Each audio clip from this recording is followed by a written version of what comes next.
Today, people are buying sperm from Nobel Prize winners and the eggs from tall, attractive women and paying $10,000 so they can conceive the perfect brainiac, blonde, blue-eyed child.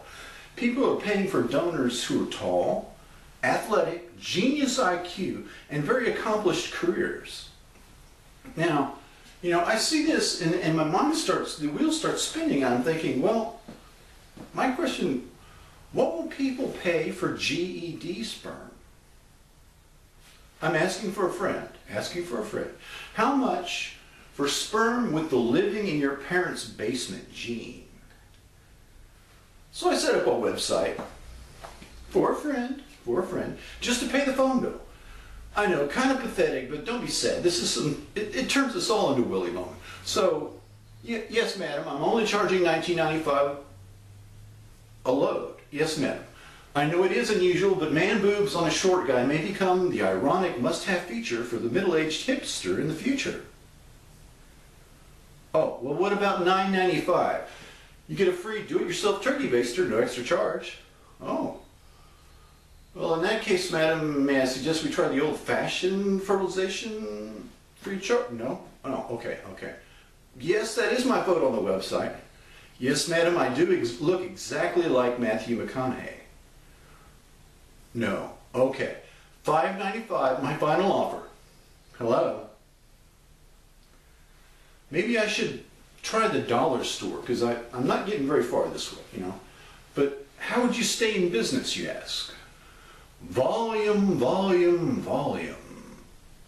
Now, on the bright side, I found one thing that I'm good at. I haven't made a lot of sales, but I found the thing that I'm really good at.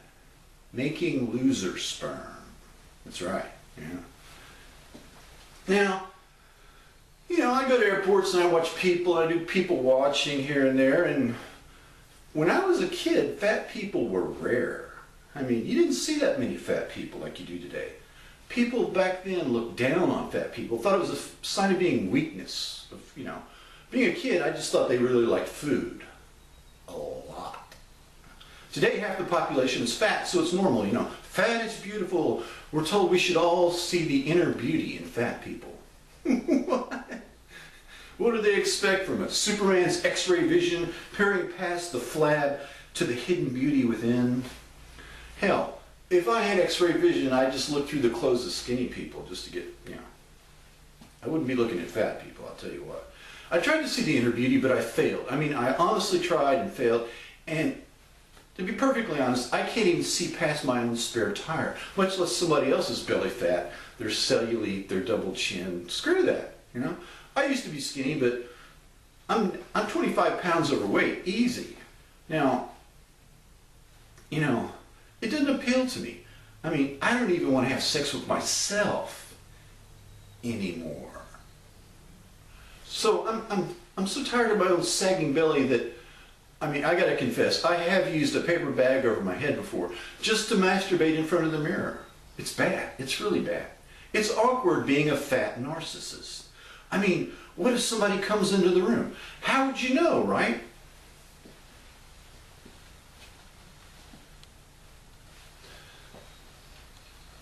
The fattest state in the entire country is Mississippi. Yeah. And they're poor, so go figure. But their state motto, Mississippi, we're here to make Texas feel better about itself. True. I mean, the Texas state motto is ranked 49th in everything, but at least we ain't frickin' Mississippi. Mexico is now the fattest country in the world. We've been outsourcing even our slovenly jobs now. I mean, these people are willing to do jobs that Americans are no longer willing to do, like eat fried fat. Chicharron, look it up. We're number two. We're number two. Yay! Looking on the bright side, the obesity epidemic, it helps in espionage, spies, and the war on terrorism, because, let's face it, it's easier to spot foreigners. They're the only people walking around with only one ass instead of like 2 or 3. Now, does anybody in here have fat friends? Because I don't have any fat friends and I'm fat myself. I don't I'm trying to get past it, but I shouldn't feel bad about it. I mean, reading the literature, social scientists have proven that skinny people resent fat people instinctively. No one knows why. I have a theory. 10,000 years ago, starving to death was rather common. I mean, the crops would fail and all the people would begin to starve slowly together. But the fat people had a cushion, literally. The skinniest people died first, and those that were left were forced to eat them just to stay alive another day. And this continued until only the fat people were left. And over thousands of years, resentment of fat people became part of our DNA. Okay, it's not a pretty picture, but hey, it's my theory. And if you don't like it, well, eat me. Half of us are fat, and this is a disaster for dating. I mean, before only 20% were worth dating in the first place. Now that percentage is cut in half. But it is an ill wind that doesn't blow someone some good somewhere. I have diversified my stock portfolio into alcohol, the only product proven to raise the doability rate above 10%. It works for me. I mean, at least until the house lights come up in the bar at closing time. The secret to getting laid, for me, at the bar, is to get good and drunk and then leave 10 minutes early. Yeah. Considering that statistically half the audience here tonight is fat, I mean, just from what we're told, this is awkward. Or it would be awkward if I wasn't fat as well. I mean, I used to not feel sorry for fat people before I became one too. I would look at some gal sporting a double wide frame and I think, my God, how does she even get into her trailer?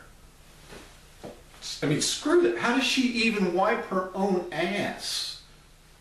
But gradually I've begun to appreciate the inner beauty of fat people. Now I look at a fat gal and I think,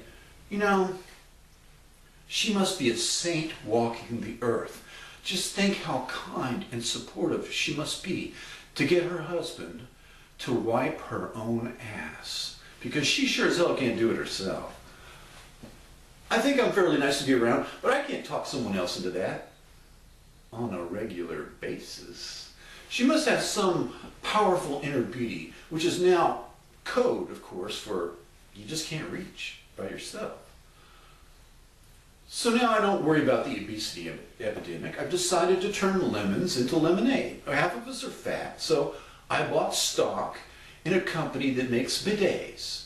The bathroom fixture that push a button, and it shoots a soothing stream of warm water right at your ass. Ah, look, Ma, no hands. I mean, who needs inner beauty now, bitches? I've got a bidet.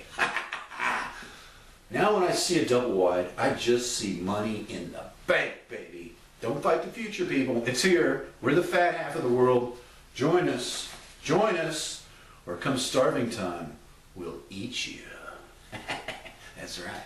Since I got fat, I got man boobs, or MOOBS as they're called. What could be more ironic on the human body than boobs on a man? I don't mean little bitch tits. I mean like Meatloaf in Fight Club, MOOBS bitches. Heavy, hairy, sagging, sweaty, giant man boobs. I'm middle-aged, translation, balding, fat, sweaty, and growing tits. And then it hit me. I'm physically disabled. It's not my fault. I'm going to sue the food companies for doing this to me. The possibilities are endless. All the food companies at the grocery store between aisle 3 and aisle 16 are to blame. Everything that comes in a package has been stepped on, man. It's a rigged game. Planned addiction. Not my fault. I'm a fat, sweaty MOOBS man. And then the answer hit me. No, not diet and exercise. Man bras. I'll sell bras for men like me with giant, heavy, hairy, sagging, sweaty MOOBS. Fat is a growth industry. I'll develop an entire Fat People Stock Portfolio, a smorgasbord of different company stocks that make products with a fat tie-in, like bidets, man bras, comfort food, knee braces, diabetes meds, reinforced furniture, seatbelt extenders, and double-wide coffins. That's right. In a few years, between the stock portfolio, the fat stock portfolio, and the class action lawsuit against the food manufacturers, I plan to be very well off indeed, well off enough, in fact, to come back here in a year or two and treat every member of the audience just like Oprah would. I promise to take every member of this audience out to eat. You're welcome.